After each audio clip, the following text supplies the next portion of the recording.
میگم مطمئنی طلاق گرفته؟ آره بابا چرا هول کردی باز؟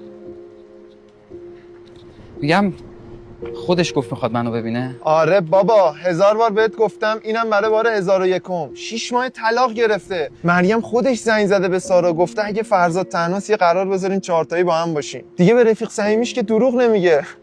چیه باورت نمیشه؟ کسی که یهو دنبالش دوید یا یه ورش هم ثابت نکرد الان افتاده دنبالت. لذت ببر بابا، 5 سال منتظر این لحظه ای. بالاخره طلاق گرفته، تو به مراد دلت رسیدی.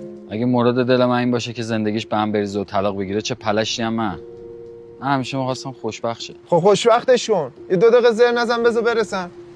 اومدن. قبل اینکه بری روزام اینجوری نبود. قبل اینکه بری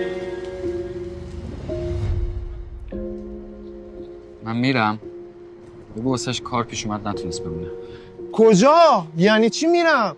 مگه اسکلن میفهمم پیچوندیشون؟ بفهمن. اصلا بگو پیچون. بمونم دردسره. میگی چته؟